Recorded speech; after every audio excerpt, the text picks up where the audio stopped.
Hi everyone, so this video is going to be my reading wrap up for February. Yes, it's a titchy bit later than I normally do. Got busy with going to see Niall in concert, so I was prepping for all of that. And yes, this is the remnants of it with my voice. Yes, it sounds terrible. So in February I read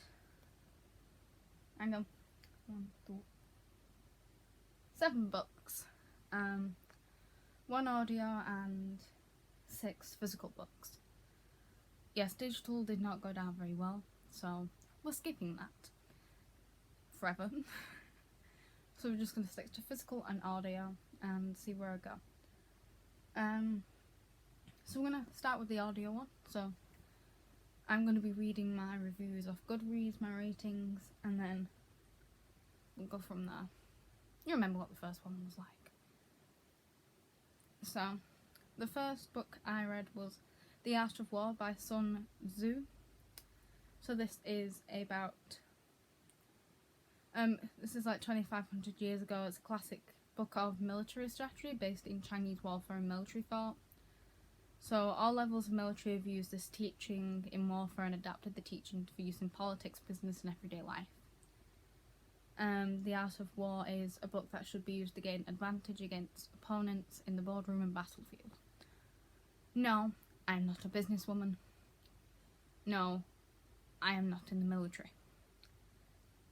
So you may be wondering why I read this book. I just read it because it's a classic. Yes. So, my review of this, I rated it 4 stars. Really good, a really good audiobook. There's plenty of philosophy within it.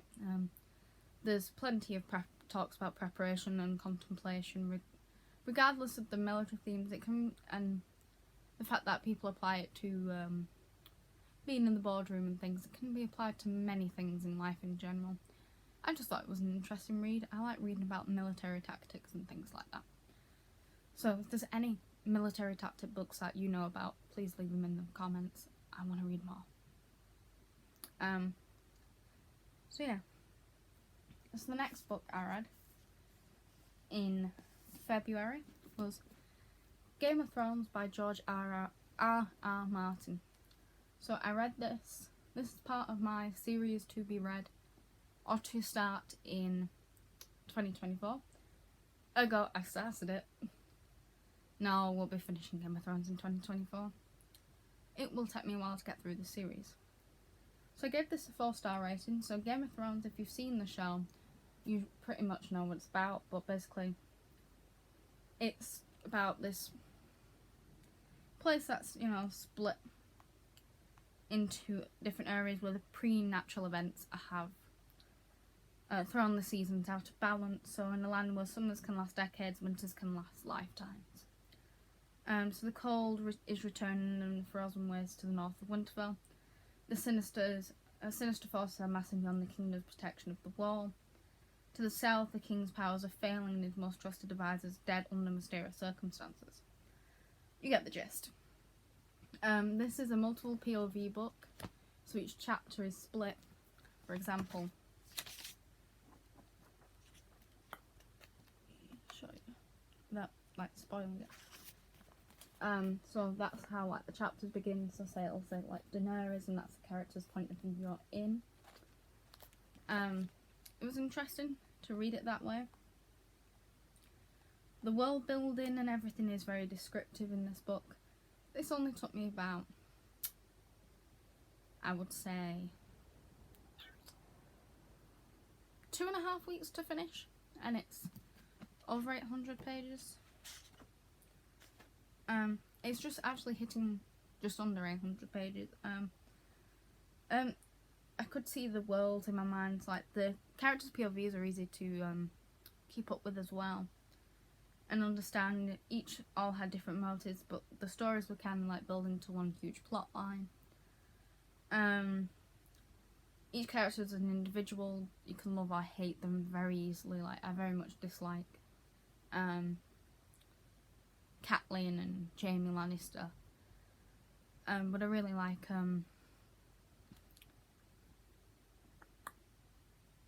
Ned, Bran, Jon, you know. Like Joffrey and Sansa as well. Like, Sansa was very whiny and Joffrey was very annoying. And I found that very much the same with the Shell. I hated both of them characters, and I still do in the book. So they translate on screen very well. Some things are actually quite very grim in descriptions. That is a forewarning. Like, spoiler alert: Robert's death. But if you've seen the show, you know. His death is more grim in here than it is in the show. Like, the wound is described, along with the story of how he killed the boar, was gross. So gross. And the incest storylines are, like, really shocking. Yeah, forewarning, a lot of incest. It's a good start to a fantasy series. I would actually recommend this. Yeah, so we'll see how I go with the next one whenever I actually get around to that. I spent so long on that one. Next one was actually a DNF. The Spanish Love Deception. Yes, I know there's a giant bend in the page. I did not do that, it came like that. By Elena Armas. I gave this 1 star. This was awful.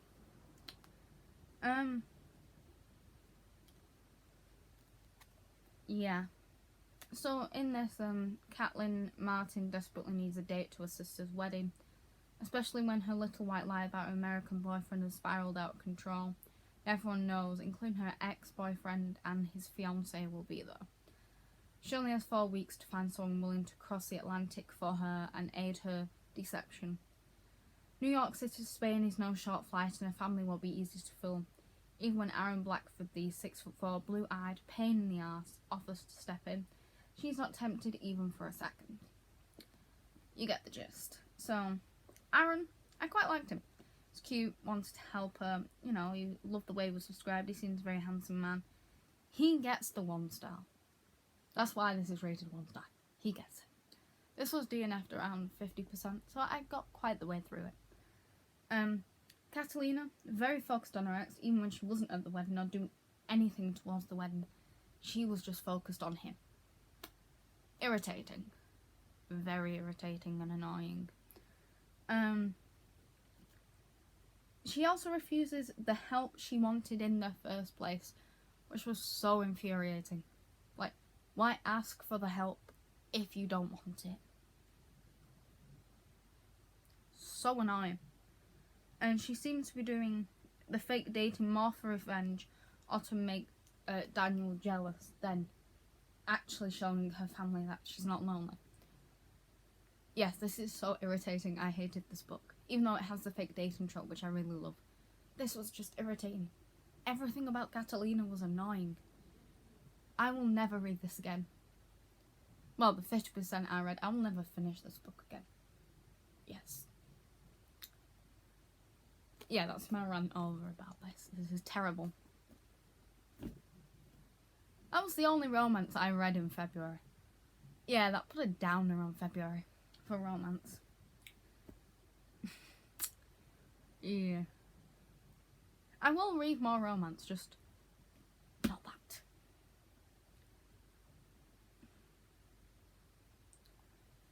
Anyway, moving on. Well, actually, this is a fantasy romance. This kind of counts. I read The Shadows Between Us by Tricia Levenseller. I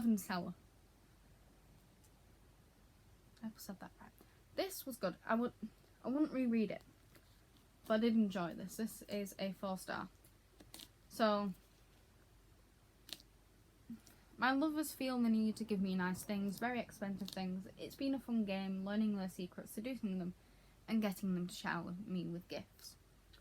But to be honest, I'm bored with it. I have a new game in mind. I'm going to woo the king. I suspect it won't be longer than a month before he's helplessly in love with me, and then when he proposes, I will say yes for the first time. Once the marriage is official and consummated, I will kill the Shadow King and take his kingdom for myself. So Alessandra is tired of being overlooked. She but she has to get a plan to gain power. Woo the king, marry him, kill him and take his kingdom for herself. No one knows the extent of the freshly crowned Shadow King's powers. Some say he can command the shadows that swirl around him to do his bidding. Others say they speak to him, whisper the thoughts of his enemies. Regardless, Alessandra knows what she deserves, and she's going to do everything within her power to get it. And she ends up falling for him in the end. It's quite a cool book. So Alessandra and Callus. It sounds like I'm pronouncing Caius when not reading Twilight. I have just finished Twilight, but I will save that for the March wrap-up. They were very well suited to each other, both wicked murderers, they good dynamic, and shared dark secrets, and, the other friendships were great, and they actually spoke about things that mattered instead of just talking about dudes. That doesn't happen often in books. Yeah, that was good. There's no world building in this. It's a 4-star, this is why. You'll see. There's no world building at all. I imagined a medieval style world, and then suddenly out of nowhere appears guns. Why? I don't know. It's very medieval. But then it's like it either seemed to be modern or have some errors of what the world was supposed to be like. Who knows when this was set? The dust jacket keeps falling off. God knows. So this is why this is actually being on hold, because I will never read this again. And the Shadow King's powers. They're just vague. Shrugged off. God knows how they work. No one knows why. Why he has them, how they work, who knows? But yeah, it's a good in the sense of the fantasy romance, but in every other aspect, and like the mystery of kind of, other than that, it's a bit meh. So it gets a 4-star. 4-star, but it's leaving the building. Well, my library, which is overflowing anyway.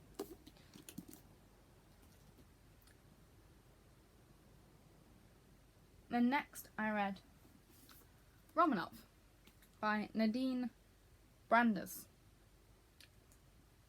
I'm probably butchering half of these names, by the way. Is that a good thing or a bad thing? Who knows? So this is, oh, by the way, signed. I got this on a whim, by the way, being signed. I didn't know it was. So Anastasia Romanov was given a single mission: to smuggle an ancient spell into her suitcase on the way to exile in Siberia. It might be a family's only salvation, but the leader of the Bolshevik army is after them, and he's hunted Romanovs before. Nastasia, or Anastasia, depending on what. Nastasia is her nickname. Her only chances of saving herself and her family are either to release the spell and deal with the consequences, or enlist help from Zash, the handsome soldier who doesn't act like the average Bolshevik. Nastasia has only dabbled in magic, but it doesn't frighten her half as much as a growing attraction to Zash. She likes him, she thinks he might like her. That is until she's on one side of the firing squad and he is on the other. It's a really good book. Now, I studied Russian history. I say studied, I have studied, I will be doing a revision. Ouch, my back.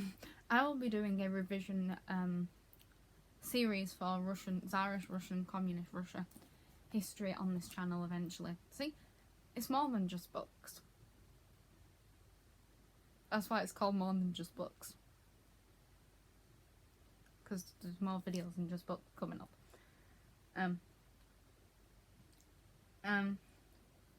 So it has a strong family presence between all the Romanovs. They've got a lovely connection between each other. You can really tell they're a strong bonded family. So after studying Russian history, I get that this book glorifies the Romanovs.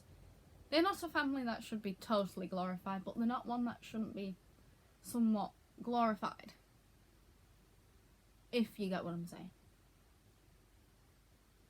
Like, they have done some okay things, but they've also done some shitty things. Like they weren't liked in the Revolution, they can be problematic, but regardless of that fact, this book was still good. Hence why it gets 4 stars. I've been reading a lot of books 4 stars recently. I haven't found a 5 star. Oh, did I? I don't remember. February seems like a lifetime ago. The magic system was interesting, but it was kind of slightly problematic because it was rushed, not developed enough, and then when she uses it in the end, it was like, what has just happened? But other than that, it's actually quite a good book, and this is staying because I will reread this. It's amazing. I may annotate this with some Russian history eventually. If I do that, that'll be in a video. Yes, that was really good. I think this. Oh, yeah, this is a 5 star. We do have a 5 star. It's tiny. Doctor Who Only Human by Gareth Roberts. Yes, this is Christopher Eccleston and Billy Piper. I know I've not met these, but this was really good. So this is... So someone's interfering time. The Doctor, Rose and Captain Jack arrive on modern day Earth to find the culprit and discover a Neanderthal man. This should have been an episode of Doctor Who. I'm pretty disappointed this was not an episode. I would have loved to have watched this. 28,000 years after his race became extinct. Only trip back to the primeval dawn of humanity can solve the mystery. They're caught in this kind of like weird thing. It's like, it felt like an episode. It was so good. This did not take me long to read. And Das was quite funny. The Neanderthal man, he was really funny. I'm like, can I show you? I'm gonna try. See if I can find it. It should be at the end.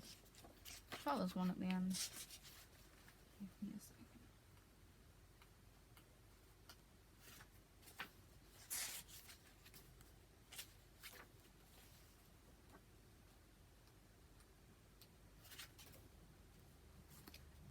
Yeah, there will be. There we go. I have like these little journals, which is really cool. It's like he was very well in touch with his emotional side, his human side, which is very different to a lot of the Doctor Who characters that come out of these like weird worlds. But yeah, it's a great book. I've got loads more Doctor Who ones. That's staying 5 stars. Amazing. The last book that I read in February was The War of the Worlds by H.G. Wells. I will be annotating this. So I will go through that in a separate video. I'll do an annotation video for the books I annotate. So this, if you don't know, the night after a shooting star is seen, streaking across Mars. I've read that wrong. Streaking through the sky from Mars, a cylinder discovered by Horsell Common near London. At first, naive locals approach the cylinder armed with just a white flag, only to be quickly killed by an all-destroying heat ray as terrifying tentacle invaders emerge. Soon the whole of the human civilization is under threat as powerful Martians build gigantic killing machines, destroying all in their path with black gas and burning rays, feast upon the warm blood of the trapped, still living human prey. If you want to read this, I recommend doing it to the soundtrack of the musical. I really do. Read it to the soundtrack. You will thank me. It's amazing. Soundtrack's amazing, musical's amazing, this book is amazing when you read it to the soundtrack. It's amazing on its own, regardless of reading it to the soundtrack, but when you listen to the soundtrack as you're reading, it's such a vivid picture. It's minging. It's gross. There's some really gross bits in it. But yeah, read it to the soundtrack. But the action in it is very smooth, flows very smoothly. No need for any warm-up chapters or anything. Just throw yourself right in it. That's what it does. There's no warm-up chapters. And there's some humour. It's like, the flu epidemic was slightly disappointing. Yeah. But, hence why it's a 4 star, not a 5 star, but it's brilliant. But the grim descriptions of the destruction they left behind kind of makes up for the fact of that. But yeah. please do read this with the soundtrack. Just do it. I think this is a classic everyone should read. And I will definitely be annotating this, and I will go through the annotations in a video at some point. I'm not annotating. I've got 2 books to annotate. So yeah. And they're all the books I have read in February. So 7 books. I am now 16 books out of 40 on my challenge because I've already read 2 this month. So I'm doing really well. So yeah. Hope you enjoyed this video. I'll be back with more. There'll be a Fairy Loot unboxing coming up. Yes, there's a Fairy Loot exclusive that has been ordered. It's a good one. There'll be some, of course, revision videos catered to GCSE A level. Yeah, history, media, biology, film. Yeah, those are the ones I'm catering to mainly. And then there might be some scrapbook videos coming up as well. I'll show you some of my scrapbooks that I have, and possibly some videos about some films I've watched. That might be a maybe, but we'll see. So there's a couple of ideas floating around there.